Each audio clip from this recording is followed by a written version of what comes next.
ನಮಸ್ಕಾರ ಸ್ನೇಹಿತರೆ, ಎಲ್ಲರಿಗೂ ಕೂಡ ನಮ್ಮ ಒಂದು ಚಾನಲ್ಗೆ ಸ್ವಾಗತ. ಸೊ ಇವತ್ತು ನಾವು ಡಿಸ್ಕಷನ್ ಮಾಡ್ತಾ ಇರುವಂತಹ ಟಾಪಿಕ್ ಯಾವ್ದಪ್ಪ ಅಂತಂದ್ರ ಇಂಡಿಯನ್ ನೇವಿ ಅನ್ನೋ ಒಂದು ಟಾಪಿಕ್ನ ಬಗ್ಗೆ ಇವತ್ತು ಡಿಸ್ಕಷನ್ ಮಾಡ್ತಾ ಇದೀವಿ. ಸೊ ಯಾಕಂದ್ರೆ ಈ ಒಂದು ಕೋರ್ಸ್ ಮಾಡ್ಲಿಕ್ಕೆ ಅಥವಾ ಈ ಒಂದು ಇಂಡಿಯನ್ ನೇವಿ ಒಳಗಡೆ ಸೆಲೆಕ್ಷನ್ ಆಗ್ಬೇಕಾದ್ರೆ ನಾವೇನೆಲ್ಲ ಕ್ರೈಟೇರಿಯಾಸ್ ಗಳನ್ನ ಹೊಂದಿರಬೇಕು ಅಂತ ಹೇಳಿ ಈ ಒಂದು ವಿಡಿಯೋದಲ್ಲಿ ನಿಮ್ಗೆ ಹೇಳ್ತಾ ಹೋಗ್ತೀನಿ. ಸೊ ಇದ್ರೊಳಗಡೆ ನಾವೇನೆಲ್ಲ ಕವರ್ ಮಾಡ್ತಾ ಇದೀವಿ ಅಂತಂದ್ರ ಇದ್ರೊಳಗಡೆ ಯಾವ ತರ ಬ್ರಾಂಚಸ್ ಗಳು ಇರ್ತಾವ, ಆಮೇಲೆ ಇದ್ರೊಳಗಡೆ ಯಾವ ತರ ಟ್ರೈನಿಂಗ್ ತಗೊಂತೀವಿ, ಇದರ ಒಂದು ಎಲಿಜಿಬಿಲಿಟಿ ಏನು, ಇದರ ಒಂದು ಟ್ರೈನಿಂಗ್ ಯಾವ ತರ ಇರ್ತೈತಿ, ಆಮೇಲೆ ಇದರ ಸೆಲೆಕ್ಷನ್ ಯಾವ ತರ ಮಾಡ್ತಾರ, ಆಮೇಲೆ ಇದ್ರೊಳಗಡೆ ನಾವೇನೆಲ್ಲ ಕೆಲಸಗಳನ್ನ ಮಾಡ್ತೀವಿ, ಇದರ ಒಂದು ಸ್ಯಾಲರಿ ಸ್ಕೇಲ್ ಏನಿದೆ ಅಂತ ಹೇಳಿ ಇನ್ ಡೀಟೇಲ್ ಆಗಿ ನಿಮ್ಗೆ ಈ ಒಂದು ವಿಡಿಯೋದಲ್ಲಿ ಹೇಳ್ತಾ ಹೋಗ್ತೀವಿ. ಹಾಗಾದ್ರೆ ಯಾರೆಲ್ಲ ನಮ್ಮ ಚಾನಲ್ಗೆ ಹೊಸದಾಗಿ ವಿಸಿಟ್ ಮಾಡಿದ್ರಲ್ಲ, ನಮ್ಮ ಚಾನಲ್ ನ ಸಬ್ಸ್ಕ್ರೈಬ್ ಮಾಡೋದನ್ನ ಮರಿಬೇಡಿ. ಸೊ ಹಾಗಾದ್ರೆ ಬನ್ನಿ ಈ ಒಂದು ವಿಷಯದ ಬಗ್ಗೆ ಸಂಪೂರ್ಣವಾಗಿ ಡೀಟೇಲ್ ನ ಕೊಡ್ತಾ ಹೋಗ್ತೀನಿ. ಸೊ ಮೊದಲಿಗೆ ಈ ಒಂದು ಇಂಡಿಯನ್ ನೇವಿ ಕೋರ್ಸ್ ಒಳಗಡೆ ನಾವು ಎರಡು ತರ ನಾವು ಡಿವೈಡೇಷನ್ ಮಾಡ್ತೀವಿ. ಸೊ ಮೊದಲಿಗೆ ಯಾವಪ್ಪ ಅಂದ್ರ ಈ ಆರ್ಮ್ ಫೋರ್ಸ್ ಅಂತ ಬರ್ತೈತಿ. ಸೊ ಆರ್ಮ್ ಫೋರ್ಸ್ ಒಳಗಡೆ ಯಾವ ತರ ನಾವು ಎಲಿಜಿಬಿಲಿಟಿ ಹೊಂದಿರಬೇಕು, ಯಾವ ತರ ಅದ್ರೊಳಗಡೆ ಟ್ರೈನಿಂಗ್ ಕೊಡ್ತಾರ, ಅದ್ರ ಏನ ಆಪ್ಷನ್ಸ್ ಗಳು ಇರ್ತಾವ ಅಂತ ಹೇಳಿ ನೋಡೋಣ. ಅದಾದ್ಮೇಲೆ ನೆಕ್ಸ್ಟ್ ಏನ್ ನೋಡೋಣ, ಮರ್ಚೆಂಟ್ ನೇವಿ ಅಂತ ಬರ್ತೈತಿ. ಅದನ್ನು ತರ ನಾವು ಅದ್ರ ಬಗ್ಗೆನೂ ಏನೇನು ಕಂಪ್ಲೀಟ್ ಆಗಿ ಡೀಟೇಲ್ಸ್ ನ ಹೇಳ್ತಾ ಹೋಗ್ತೀನಿ ನಿಮಗೆ.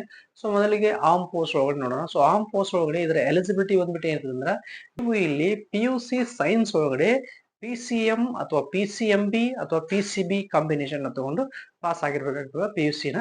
ಸೊ ಅದ್ರೊಳಗಡೆ ಸ್ಪೆಸಿಫಿಕ್ ಆಗಿ PCMB ಅಥವಾ PCB ಕಾಂಬಿನೇಷನ್ ನ ಅಪ್ರಾಕ್ಸಿಮೇಟ್ಲಿ 70% ಇರ್ಬೇಕಂದ್ರೆ ಫಿಸಿಕ್ಸ್ ಕೆಮಿಸ್ಟ್ರಿ ಬಯಾಲಜಿ ಅಥವಾ ಫಿಸಿಕ್ಸ್ ಕೆಮಿಸ್ಟ್ರಿ ಮ್ಯಾಥಮೆಟಿಕ್ಸ್ ಬಯಾಲಜಿ ಇವುಗಳ ಪರ್ಸೆಂಟೇಜ್ ನಿಮ್ದು ಅಪ್ರಾಕ್ಸಿಮೇಟ್ಲಿ 70+% ಅನ್ನ ಹೊಂದಿರಬೇಕು ನೀವು.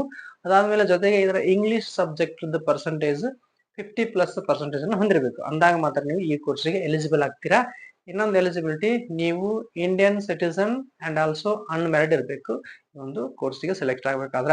ಸೊ ಅದಾದ್ಮೇಲೆ ಇನ್ನೊಂದು ಎಲಿಜಿಬಿಲಿಟಿ ಏನಪ್ಪಾ ಅಂತಂದ್ರೆ, the candidate should be passed in the physical and medical examination conducted by Indian navy. So navy force ಇಂದ ಏನು ಫಿಸಿಕಲ್ ಮತ್ತು ಮೆಡಿಕಲ್ ಎಕ್ಸಾಮಿನೇಷನ್ ಕಂಡಕ್ಟ್ ಮಾಡ್ತಾರಲ್ಲ, ಸೊ ಅದನ್ನ ಪಾಸ್ ಆಗಿರ್ಬೇಕು.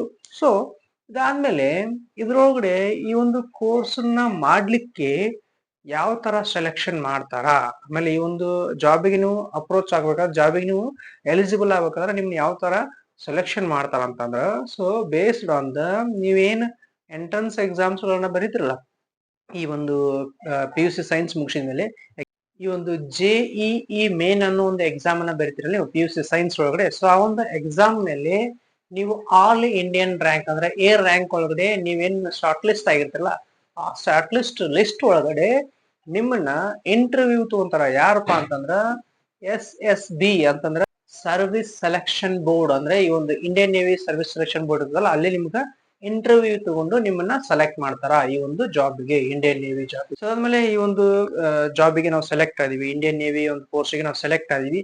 ಅದ್ರೊಳಗೆ ನಮ್ಗೆ ಡಿಗ್ರೀಸ್ ಅಥವಾ ಟ್ರೈನಿಂಗ್ ಯಾವ ತರ ಕೊಡ್ತಾರ ಅಂತ ನೋಡೋಣ. ಸೊ ಮೊದಲಿಗೆ ಟ್ರೈನಿಂಗ್ ಯಾವ ತರ ಇರುತ್ತೆ, ಆಮೇಲೆ ಅದ್ರ ಡಿಗ್ರಿ ಯಾವ ತರ ಇರ್ತಂದ್ರ, ಸೊ ಇದ್ರ ಡಿಗ್ರಿ ಅಪ್ರಾಕ್ಸಿಮೇಟ್ಲಿ 4 years ಡಿಗ್ರಿ ಇರ್ತೈತಿ. ಇದು according to the Indian naval ಅಕಾಡೆಮಿದು ಏನ್ ಪ್ರೊಸೀಜರ್ ಇರುತ್ತಲ್ಲ, ಆ ಒಂದು ಅಕಾಡೆಮಿ ಒಳಗಡೆ ನೀವು ಆ ಒಂದು ಡಿಗ್ರಿನ ಕಂಪ್ಲೀಟ್ ಮಾಡ್ಬೇಕಾಗ್ತದೆ. ಸೊ ಅದನ್ನ ಕಂಪ್ಲೀಟ್ ಮಾಡಿದ ಆದ್ಮೇಲೆ ನಿಮ್ಗ ಆ ಒಂದು ಆಫೀಸರ್ ಅಂದ್ರೆ ಕಮಿಷನರ್ ಆಫೀಸರ್ ಆಗಿ ನಿಮ್ಗೆ ಕನ್ಸಿಡರ್ ಮಾಡ್ತಾರ. ಸೊ ಅದಾದ್ಮೇಲೆ ನೆಕ್ಸ್ಟ್ ನೀವೀಗ ಇದ್ರೊಳಗಡೆ ಪಾಸ್ ಆದಿವಿ, ಈ ಒಂದು ಇಂಡಿಯನ್ ನೇವಿ ಅಕಾಡೆಮಿಕಲ್ ಎಕ್ಸಾಮಿನೇಷನ್ ಒಳಗೆ ಪಾಸ್ ಆದಿವಿ ಅಥವಾ ನಾವು ಡಿಗ್ರಿ ತಗೊಂಡ್ವಿ, ಇನ್ನ ಫರ್ದರ್ ಆಪ್ಷನ್ಸ್ ಗಳು ನಾವೇನೆಲ್ಲ ನೋಡ್ಬೋದು ಅಂತಂದ್ರೆ, ಸೊ ನೀವು ಆದ್ಮೇಲೆ ನೀವು ಇಲ್ಲಿ ಡಿಗ್ರಿ ಅಥವಾ ಟ್ರೈನಿಂಗ್ ನ ಮುಗಿಸಿದ ಮೇಲೆ ನೆಕ್ಸ್ಟ್ ನೀವು ಯಾವ ತರ ಅದ್ರೊಳಗಡೆ ಕೆಲಸ ಮಾಡ್ಬೋದು ಅಂತಂದ್ರೆ, ಸೊ ಇಲ್ಲಿ ನಿಮ್ಗೆ ಆ ಇಂಡಿಯನ್ ನೇವಿದವರು ನಿಮ್ಗೆ ರಿಕ್ರೂಟ್ಮೆಂಟ್ ಮಾಡ್ತಾರ. ರಿಕ್ರೂಟ್ಮೆಂಟ್ ಅಂದ್ರೆ ಎಕ್ಸಾಂಪಲ್ ಸೋಲ್ಜರ್ ನ ರಿಕ್ರೂಟ್ಮೆಂಟ್ ಮಾಡ್ತಾರ.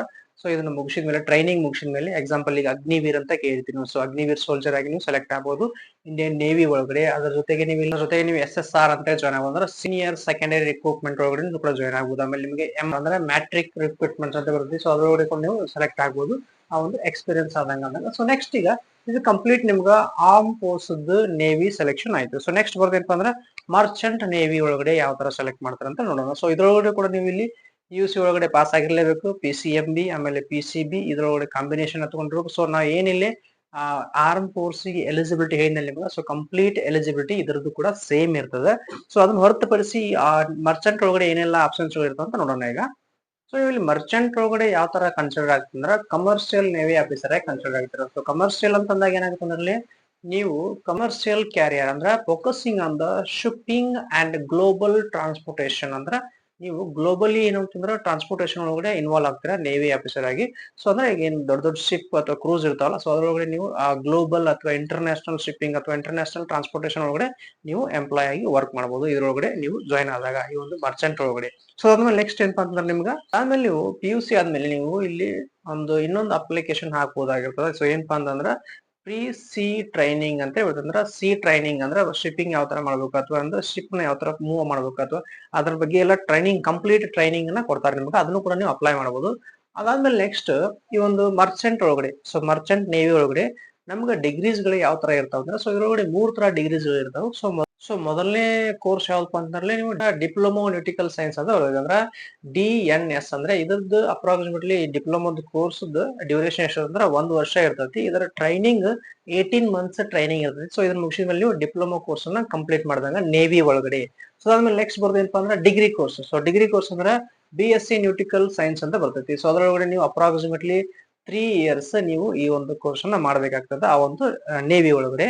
ಸೊ ಈ ಒಂದು ಕೋರ್ಸಿಗೆ ಎಂಟ್ರಿ ಆಗ್ಬೇಕಂದ್ರೆ ನಿಮ್ಗೆ ಇಲ್ಲಿ ಒಂದಿಷ್ಟು ಎಂಟ್ರನ್ಸ್ ಎಕ್ಸಾಮ್ಸ್ ಗಳು ಇರ್ತಾವ. ಸೊ ಆ ಎಂಟ್ರನ್ಸ್ ಎಕ್ಸಾಮ್ಸ್ ಗಳನ್ನು ಕೂಡ ನೀವು ಪಾಸ್ ಆಗ್ಬೇಕು. ಆಮೇಲೆ ನೀವು ಒಂದು BSc ನ ಮಾಡಬಹುದು ಇದರೊಳಗಡೆ ಒಂದು ನೇವಿ ಒಳಗಡೆ. ಓಕೆ, ಆ ಒಂದು ಎಂಟ್ರನ್ಸ್ ಎಕ್ಸಾಮ್ಸ್ ಯಾವಪ್ಪ ಅಂದ್ರೆ ಒಂದೇದ್ದು IMU ಅಂತ ಬರ್ತೈತಿ, ಆಮೇಲೆ ಎರಡನೇದು CET ಅಂತ ಬರ್ತೈತಿ. So IME is nothing but Indian maritime university ಅಂತ ಬರ್ತೈತಿ. ಆಮೇಲೆ ಈ ಒಂದು CET ಅಂತ ಏನಿಲ್ಲ ಕಾಮನ್ ಎಂಟ್ರನ್ಸ್ ಟೆಸ್ಟ್ ಅಂತ ಕರಿತೀವಿ ನಾವು. ಸೊ ಈ ಒಂದಿಷ್ಟು ಎಂಟ್ರನ್ಸ್ ಎಕ್ಸಾಮ್ಸ್ ಗಳನ್ನ ನೀವು ಪಾಸ್ ಆದ್ಮೇಲೆ ನೀವು ಈ ಒಂದು ನೇವಿಗೆ ಜಾಯಿನ್ ಆಗ್ಬಹುದು ಅಂದ್ರೆ BSc ನೇವಿಗೆ. ಓಕೆ, ಆಮೇಲೆ ನಿಮ್ಗೆ ಮೂರನೇದ್ ಕೋರ್ಸ್ ಯಾವ್ದಪ್ಪ ಅಂದ್ರ BTech ಇನ್ ಮರೀನ್ ಇಂಜಿನಿಯರಿಂಗ್ ಅಂತ ಕರಿತೀವಿ. ಸೊ ಇದ್ರೊಳಗಡೆ ಯಾವ ತರ ಕಲಿತೀವಿ ಅಂದ್ರೆ, ಸೊ ಈ ಒಂದು ಕೋರ್ಸ್ ಅಪ್ರಾಕ್ಸಿಮೇಟ್ಲಿ 4 ವರ್ಷದ ಕೋರ್ಸ್ ಆಗಿರ್ತೈತಿ.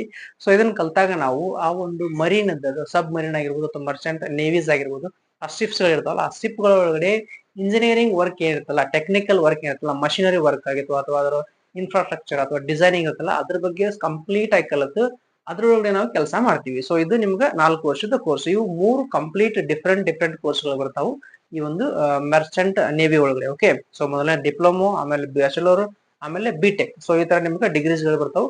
ಸೊ ಅವುಗಳನ್ನ ನೀವು ಪಾಸ್ ಆದ್ರೆ ಅದ್ರೊಳಗಡೆ ಯಾವ್ದಾದ್ರು ಒಂದು ಪಾಸ್ ಆದ್ರೂ ಕೂಡ ನೀವು ಆ ಒಂದು ನೇವಿ ಒಳಗಡೆ ಕೆಲಸ ಮಾಡಬಹುದು.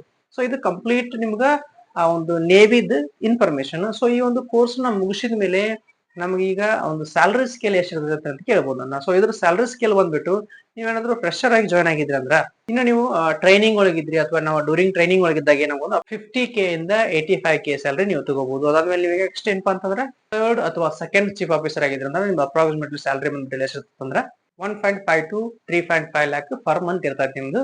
ಸೊ ಅದಾದ್ಮೇಲೆ ನೆಕ್ಸ್ಟ್ ನೀವು ಚೀಫ್ ಆಫೀಸರ್ ಆಗಿದ್ರಿ ಅಂದ್ರೆ ಅಪ್ರಾಕ್ಸಿಮೇಟ್ಲಿ ನಿಮ್ಗೆ 5 ಲ್ಯಾಕ್ ಇಂದ 8 ಲ್ಯಾಕ್ ನಿಮ್ದು ಸ್ಯಾಲರಿ ಆಗಿರ್ತೈತಿ ಪರ್ ಮಂತ್. ಸೊ ನೆಕ್ಸ್ಟ್ ಏನಪ್ಪಾ ಅಂದ್ರೆ ಇಲ್ಲಿ ಕ್ಯಾಪ್ಟನ್ ಅಥವಾ ಚೀಫ್ ಇಂಜಿನಿಯರ್ ಏನಾದ್ರು ಆಗಿದ್ರಿ ಅಂದ್ರೆ ನೀವು ಒಂದು ಸಬ್ಮರೀನ್ ಇದ್ದು, ಸೊ ನಿಮ್ದು ಅಪ್ರಾಕ್ಸಿಮೇಟ್ಲಿ ಎಷ್ಟಿರುತ್ತೆ ಅಂದ್ರೆ ಅಪ್ರಾಕ್ಸಿಮೇಟ್ಲಿ 8 ಲ್ಯಾಕ್ ಇಂದ 20 ಲ್ಯಾಕ್ ವರೆಗೂ ನಿಮ್ದು ಪರ್ ಮಂತ್ ಸ್ಯಾಲರಿ ಇರ್ತೈತಿ. ಸೊ ಇದು ಕಂಪ್ಲೀಟ್ ನಿಮ್ಗೆ ಸ್ಯಾಲರಿ ಸ್ಕೇಲ್. ಓಕೆ, ನಿಮ್ಗೆ ಏನಿದೆ ನಿಮ್ಗೆ ಇದ್ರೊಳಗಡೆ ಮರ್ಚೆಂಟ್ ಒಳಗಡೆ ಅಪ್ರಾಕ್ಸಿಮೇಟ್ಲಿ 3 ಡಿಗ್ರಿ ಬರ್ತಾವ, ಒಂದು ಡಿಪ್ಲೊಮೊ, ಒಂದು BSc, ಆಮೇಲೆ ಇನ್ನೊಂದು BTech. ಓಕೆ, ಸೊ ಇವಕ್ಕದ್ದು different job opportunities different scale ಇರ್ತದೆ ಸ್ಯಾಲರಿ ಸ್ಕೇಲ್. ಓಕೆ, ನಾ ಫಸ್ಟ್ ಸ್ಯಾಲರಿ ಸ್ಕೇಲ್ 50,000 to 80,000 ಅದು ನಿಮ್ಗೆ ಡಿಪ್ಲೊಮಾದವ್ರಿಗೆ, ಆಮೇಲೆ ಒಂದು BSc ಎಲ್ಲ ಏನೆಲ್ಲ ಚೀಫ್ ಆಫೀಸರ್ ಅಂತ ಏನಿಲ್ಲ ಸೊ ಅವ್ರಿಗೆ ಇದು ಒಂದು ಡಿಗ್ರಿದವ್ರಿಗೆ, ಆಮೇಲೆ ಚೀಫ್ ಇಂಜಿನಿಯರಿಂಗ್ ಅಥವಾ ಕ್ರೂ ಕ್ಯಾಪ್ಟನ್ ಆಗಿರ್ಬೋದು ಅದಕ್ಕೆ ಏನಂದ್ರೆ ಅಪ್ರಾಕ್ಸಿಮೇಟ್ಲಿ 8 ಲ್ಯಾಕ್ to 20 ಲ್ಯಾಕ್ ನಿಮ್ದು ಸ್ಯಾಲರಿ ಇರ್ತೈತಿ.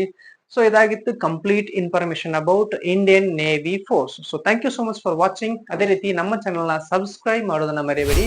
ಇದೇ ರೀತಿ ವಿಡಿಯೋಸ್ ಗಳನ್ನ ನೋಡ್ಲಿಕ್ಕೆ ನಮ್ಮ ಚಾನಲ್ ನ ಸಬ್ಸ್ಕ್ರೈಬ್ ಮಾಡಿ. Thank you so much for watching this video. Thank you.